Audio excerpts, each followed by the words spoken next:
Full house. Then it's Cooper versus Chris Mullin and Charles Barkley in a real NBA game. Yes, yes, yes! Yes! No! I don't think that Mark choked. And how come my daddy did this? It's an NBA special on Hangin' with Mr. Cooper.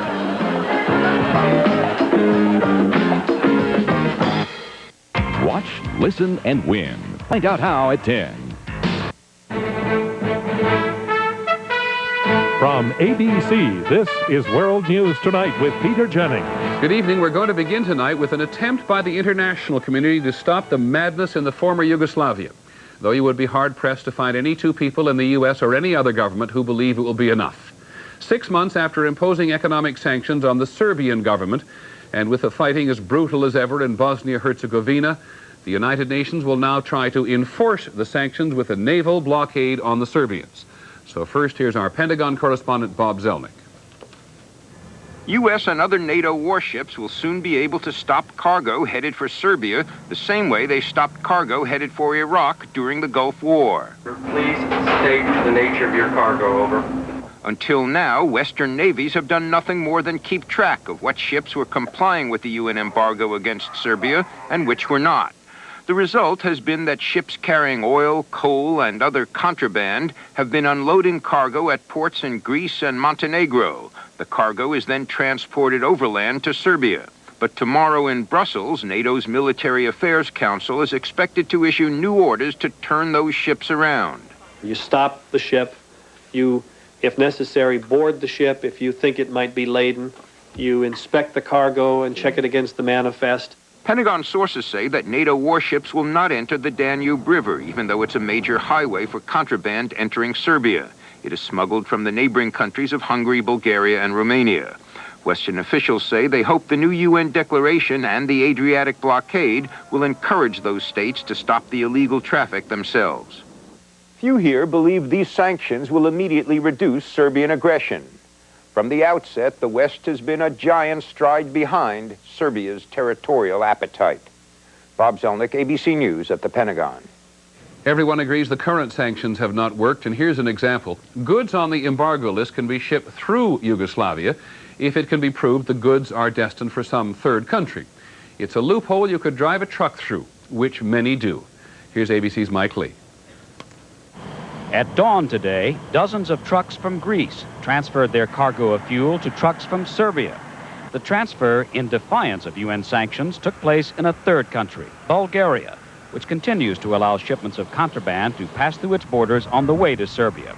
Every day, Bulgarian police turn a blind eye as the trucks go by, claiming that they cannot prove otherwise when the drivers say the fuel is destined for countries beyond Serbia.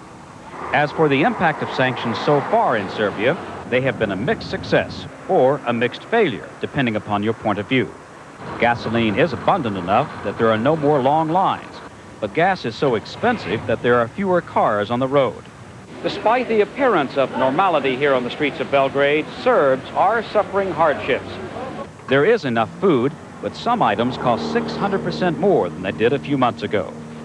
Dozens of factories, including this car assembly plant, have been forced to close because the UN embargo has blocked delivery of raw materials. Auto worker Dragan Kovacevic has been laid off, along with about 50% of Serbia's workforce. Last summer, his wife Ola had stockpiled this flour and cooking oil. Today, her cupboard is almost bare. Despite the hardships, most Serbs remain defiant. Serbs don't like sanctions, don't like pressure, and they will resist that pressure. With trucks continuing to bring embargoed fuel into Serbia tonight, it seems unlikely that the UN sanctions will bite hard enough to end the war anytime soon. Mike Lee, ABC News, Belgrade. And while the embargo includes a ban on weapons sales to all sides, its effect has been mostly one-sided. The Serbs have the massive advantage of weapons and ammunition from the Yugoslav army, and Yugoslavia's formidable arms industry is in territory controlled by the Serbs.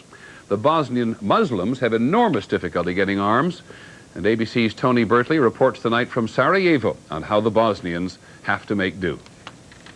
This is one of the many frontline trenches circling Sarajevo, the first line of defense against the Serbs.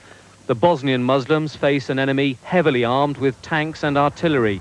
At best, the young, inexperienced Bosnian soldiers have just a Kalashnikov rifle to defend themselves. Because of the UN arms embargo, the Muslims have had to use whatever weapons they could lay their hands on, even these pre-Second World War guns, which were taken from the city's war museum. A whole network of do-it-yourself arms workshops has sprung up here. These men tuned sports cars before the war. Now they restore antiquated guns and put together homemade mines using even pieces of shrapnel they collected from Serb shells that landed in the city. Agresor. U narodu uvijek ima snaga. You cannot compare what we have to the Serbs, but even with their weapons, they will not defeat us. The Muslims have had to develop an arms industry from scratch. Short on materials, they managed to produce their own rifle-propelled grenades made from construction scaffolding and packed with industrial explosives. They've started a research and development center which has produced rockets made from scrap metal and a prototype for a multiple grenade launcher. The Muslims' light weapons are only enough to defend the city, not enough to force the Serbs to retreat from their hilltop positions, and ammunition remains a critical concern. The Muslims' stocks of homemade ammunition can't last forever, perhaps only a matter of months. After that, without outside help, the city would be at the mercy of the Serbs. Tony Bertley, ABC News, Sarajevo. In a moment, today's other news. In medical news, a new technique that could be a lifesaver for heart attack patients. In other news, the U.S. tries advertising to find some badly wanted terrorists. And Malcolm X, the movie and the man.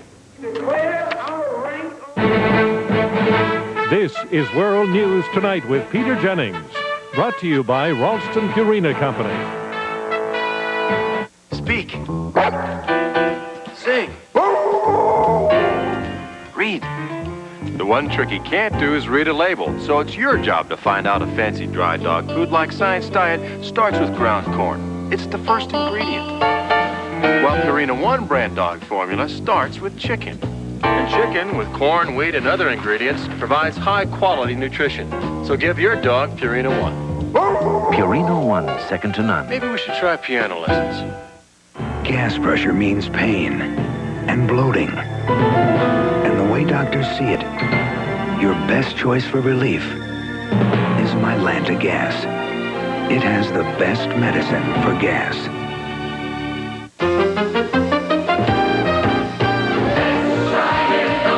For cleaning, shining, and disinfecting, nothing outperforms us in the bathroom.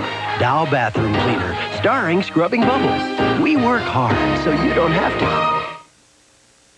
In medical news today, we concentrate on two procedures designed to save the lives of people with heart problems. The first is CPR, cardiopulmonary resuscitation. It's applied to people immediately after they have suffered a heart attack, and millions of Americans have learned how to do it. It seems we may have to learn again. Here's ABC's Bettina Gregory. For years, CPR has been performed by one person, breathing into the lungs while compressing and releasing the patient's chest until the heart starts pumping again. Now there's a new technique which takes two people to perform. It adds abdominal compression during the relaxation phase. And what this method does is markedly augment blood flow to the heart and brain. A study released today of 250 patients shows this new type of CPR is much more effective. We've doubled the resuscitation rates. We've tripled the number of people surviving to 24 hours, and we have almost tripled the amount of people that walk out of the hospital alive. Doctors welcome the new technique because the traditional method of CPR does not save many patients. Only 15% of those who receive standard CPR survive. There have been no really major breakthroughs in the last 20 years, and so any alternative method that has potential deserves thorough investigation. More tests are needed on the new method, but until now, the success rate of CPR has been so low, the Red Cross has advised people to call emergency medical service before attempting standard CPR. Bettina Gregory, ABC News, Washington. For hundreds of thousands of Americans with clogged arteries, the way to head off a heart attack has been what's called balloon therapy. It's a procedure which opens the arteries up but doesn't always keep them open, which has led many doctors to recommend a different procedure. But is it any better? Here's our medical editor, Tim Johnson. In balloon surgery, a thin tube is inserted into the blocked coronary artery. A balloon is then inflated to make an opening. Doctors don't know exactly why, but many of these arteries will close again within 6 months. This patient is having an alternative procedure called an atherectomy. The end of the atherectomy tube has a small cutting device which rotates 2,000 times per minute. In what has been dubbed a roto-rooter operation, the blade chops up the blockage into small pieces, which are then removed with the tube. This particular device actually removes the plaque from within the artery. That is the main difference. It cuts it out and removes it. At the American Heart Association meeting in New Orleans today, doctors reported on 1,000 patients treated with either balloon surgery or atherectomy. There was no difference in death rates, and only a small difference in reblockage rates. The cutting device did better, but the modest benefit must be weighed against the cost, about $1,300 more than balloon surgery. The chief of cardiology at the Cleveland Clinic says it is time to slow down the rapid expansion of facilities that use the new cutting procedure. I would say that we ought to be very careful about further proliferation of the procedure without definite, clear-cut clinical benefit. The good news is that both procedures allow many patients to avoid bypass surgery. The bad news is that both procedures are still far from perfect when it comes to long-term results. Dr. Timothy Johnson, ABC News. We'll be back in just a moment.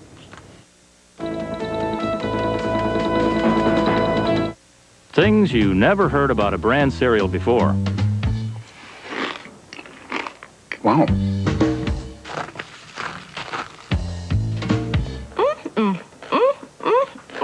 If you've never heard this about a Bran cereal, try Kellogg's Frosted Bran. It's different. It's lightly frosted, and it's crunchy, so it tastes delicious. Kellogg's Frosted Bran. It sure doesn't sound like Bran. Oh, one more thing you never heard. You know that's Bran you're eating. I know, it's great. Some days my minor arthritis acts up, and I really feel the pain. I used to take aspirin. Now I've switched to Advil. Advil relieves the pain in my stiff joints. In fact, one Advil is as effective as 2 regular aspirin. And Advil is gentler to my stomach. Maybe that's why doctors recommend Advil for minor arthritis pain, more than any other brand.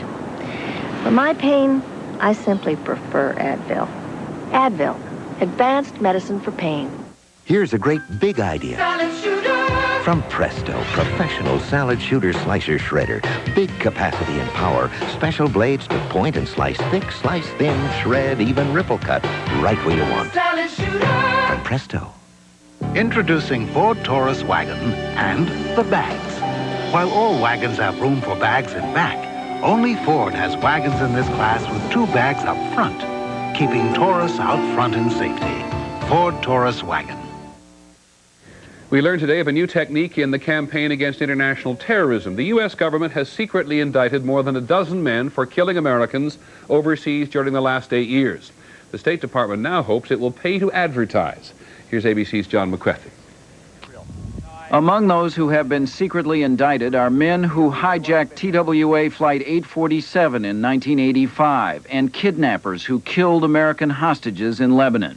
Some the U.S. has identified are believed to be in Iran, others in Lebanon and Libya. The U.S. government is now running a worldwide advertising campaign trying to shake loose more information. This ad ran in the Los Angeles Times this morning, and others are appearing in publications around the world. There are also television commercials being broadcast in Europe and the Middle East featuring Charlton Heston and Charles Bronson speaking in dubbed French, Arabic, and Greek.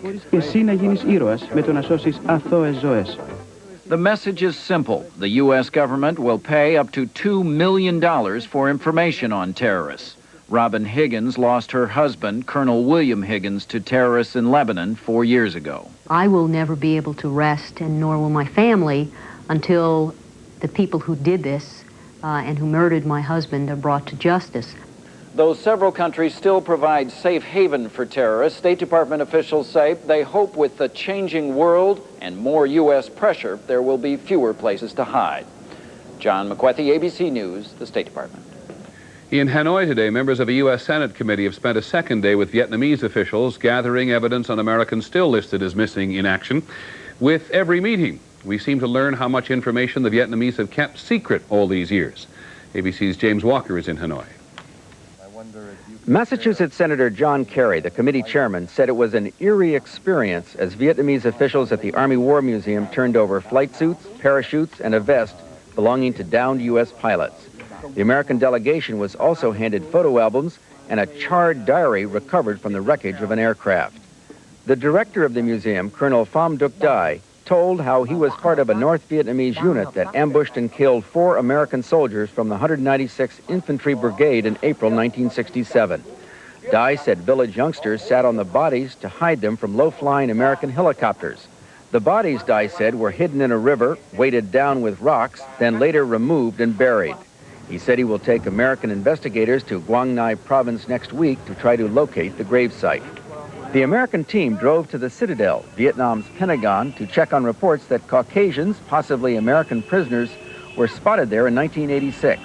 They visited the site, questioned Vietnamese families who live on the grounds, and concluded, the information that we had been given was inaccurate, it didn't pan out, and even the views that had been described were not what we found. Committee members are purposely refraining from criticizing the Vietnamese for not turning over the information they had on American servicemen in the war, even though it has become clear that they kept meticulous records and withheld them for years. James Walker, ABC News, Hanoi. Still overseas in Italy today, they're billing it as the biggest anti-mafia sweep in nearly a decade, and Italian police are determined to advertise how determined they are. Television camera crews were allowed to tape raids on mafia hideouts throughout Sicily. At least 75 people have been arrested. When we come back, a court rules it is no crime just to be homeless. You ever look at all the different ways plastic makes life better? Like these plastic helmets that help make it safer to take Sam here for a ride. And plastic insulation that keeps our homes warm and saves energy. But what about these plastic foam cups? Well, they save energy too, because they take less energy to make than many other disposable cups. And they keep sodas nice and cold. Right, Sam? To learn more, call this number for a free booklet and take another look at plastic. Doctor. Is it right for me? Habitrol. It's a nicotine patch. Habitrol. For information, call 1-800-685-2000. You know, Habitrol. Habitrol. Habitrol. Habitrol nicotine transdermal system. Available by prescription only. Thank you, doctor. I try to ignore my sensitive teeth, but they hurt. Sensodyne helps stop the pain that can make you stop brushing, could lead even to tooth loss. And now Sensodyne has fluoride. Fluoride, great. New Sensodyne helps stop the pain of sensitive teeth. Every day should start with Quaker Oats. Oatmeal is back in the news. Doctors confirm again, if you're on a low-fat diet, oatmeal can help reduce your cholesterol. And oatmeal, of course, has no sodium. Also... Now, there's some good news for you. Of course, I've known that for a long time. I learned it by making Quaker Oats part of my own diet. For my own good heart, my own good health, and just feeling good every day. Every day should feel that's good. When the O'Connors, a doctor's family, catch a cold, the doctor recommends Dimetapp. Now Dimetapp, the brand recommended by doctors over 200 million times, introduces powerful relief for sinus pain and pressure. New Dimetapp Sinus. Its non-drowsy formula contains the pain reliever ibuprofen and a proven decongestant to relieve sinus pain and pressure. For cold and sinus medicine you can trust. Remember, doctors recommend Dimetapp for their families and yours. Another round is over in an 18-year-old legal fight between the government and the former President Richard Nixon. A federal appeals court has ruled that Mr. Nixon is entitled to be paid an unspecified amount for his White House tape recordings and other documents now in the government's control. The government had argued that the materials belonged to the people. The status of homeless people on the streets is in the news again today because a federal judge in Miami ruled yesterday that when they have no place else to go, homeless people are entitled to be on public property. Arresting them violates the Constitution's ban against cruel and unusual punishment. ABC's Mark Potter is in Miami. The essence of the court's ruling is that it is not a crime to be homeless, and that police must stop arresting them for simply living and sleeping in public. I think it's great. We deserve a chance, don't we? The lawsuit was filed on behalf of 6,000 homeless in Miami, a city that provides shelter for only 700 of them. Most live in public parks, on downtown streets, and under highway bridges. The judge criticized Miami police for routinely arresting the homeless in order to move them out of town. Sometimes police destroyed personal property and chased the homeless away from feeding centers. While the judge said he had no power to order Miami to build shelters, the effect of his decision is to put pressure on the city to do something. The solution is not jail. The solution is not arresting these people. The solution does not reside in the criminal justice system. Miami city leaders must now try to figure out how to comply with the judge's order that they set aside public areas where the homeless can live outdoors free from harassment. Already, advocates for the homeless from around the country have started to call for details of the Miami ruling, hoping they can use it to put pressure on their cities. Mark Potter, ABC News, Miami. There is a warning tonight about a new twist on an old con game. You may have been among the 92 million Americans who received postcards this year offering a huge prize in return for a small handling fee. Watch out, it's a $15 billion a year scam. Here's ABC's Bill Greenwood. 72-year-old Dorothy Collins receives 2 or 3 pieces of mail every week, telling her she's won cars, cash, you name it. But to collect, she has to call a 900 telephone number, which costs money, or pay a redemption fee, or buy a certain product. They sound so good, and they sound so real. And I've been a person that never thought anybody would do anything wrong. National Foreign Information Center, this is Pam. How can I help you? By the time Dorothy Collins finally called a consumer group, she had spent $3,000 and received only a few cheap prizes. In legitimate sweepstakes, consumers do not need to expend hundreds of dollars to purchase vitamins or water purifiers in order to win a major prize. Authorities say it's hard to crack down on postcard swindlers because they use mail drops and move every few months to avoid detection. So the Postal Service wants a new law that would require sweepstakes operators to have a permanent office and put the address on anything they mail out. Bill Greenwood, ABC News, Washington. On Wall Street today, the Dow Jones Industrials lost 12.5 points to close at 3193, and the trading was heavy. When we come back, Malcolm X.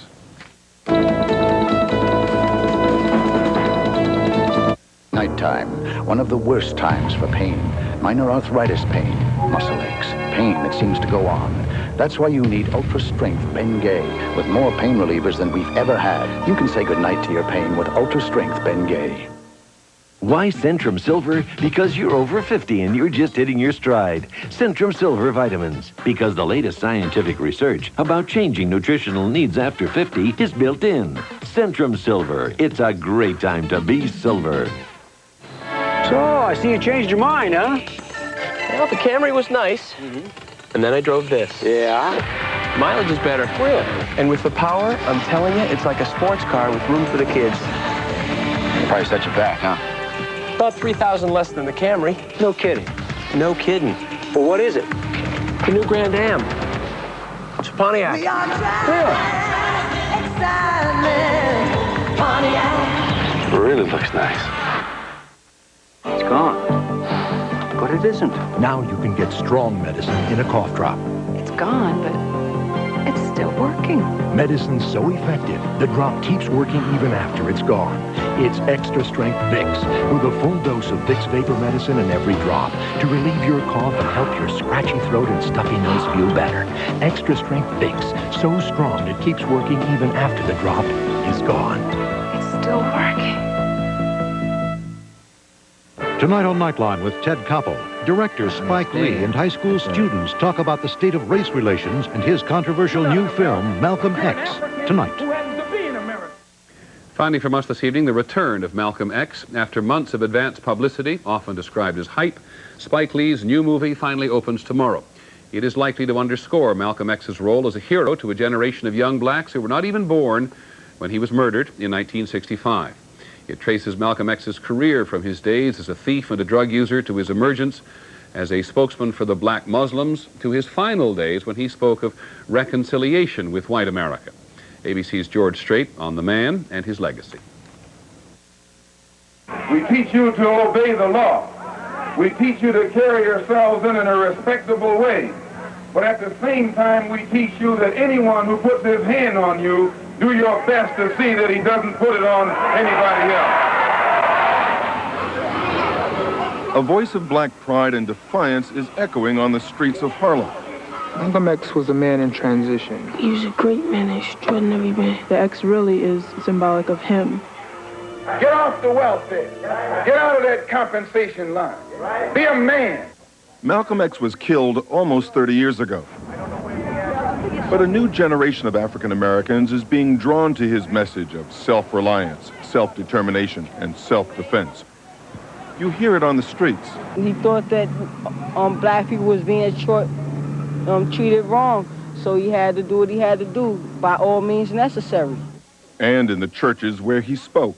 I think black youth have looked and found Malcolm X because he is strong and he gives you the truth, straight up and blunt. All across America, blacks are wearing the X. They have an intuitive sense that Malcolm represented a spirit of resistance. Professor James Turner was a teenager when he first heard Malcolm X. He says the power of Malcolm's attacks on racism has not diminished. It speaks just as profoundly to our reality today as it did a quarter of a century ago. We're trapped in a vicious cycle of poverty, of ignorance, of apathy, of disease, and of death. Malcolm's words ring true to young people today because the conditions in too many cities are as bleak as they were during Malcolm's time. But the question remains, what is his legacy? Is it the willingness to work with whites that he advocated at the time he was killed, or the hatred of whites he preached when he was the national spokesman for the black Muslims? Yes, better than the white man. You are better than the white man. Some civil rights leaders accused Malcolm X of advocating violence, but other blacks admired him because he refused to be intimidated. Many places in this country, you had to step aside if white people moved forward. You had to bow your head, step off the street, and the like. And here came an individual who did none of that. Some black scholars worry that now there is too much emphasis on Malcolm's rage. It'll make you feel good in the short term, sure. I mean, interesting enough, it's a cheap high. And that's not to disparage Malcolm in any way, but it's a cheap high. Different people have different concerns about the impact of the new movie. Some worry it will fuel the commercialization of his image and overpower the complexity of his ideas. Already the sales of caps and other paraphernalia have reached $100 million. Why, you can't even get drugs in Harlem without the white man's permission. You can't get prostitution in Harlem without the white man's permission. Some critics predict the new movie will glorify the years when Malcolm was a criminal and preaching hate. But director Spike Lee argues the movie emphasizes Malcolm X's personal evolution. We want people to come out of the theater spiritually uplifted, motivated, inspired. If we're really about what Malcolm stood for, we would not be killing each other the way we are doing. And a lot of things we wouldn't be doing. You have to understand. Whether the film succeeds in delivering that message, it is likely to spark even more interest in this man who expresses the rage and alienation many young blacks feel better than any living black leader. We declare our right on this earth to be a man, to be a human being, which we intend to bring into existence by any means necessary. George Strait, ABC News, Harlem. And that's our Reporter World News tonight. I'm Peter Jennings. Good night.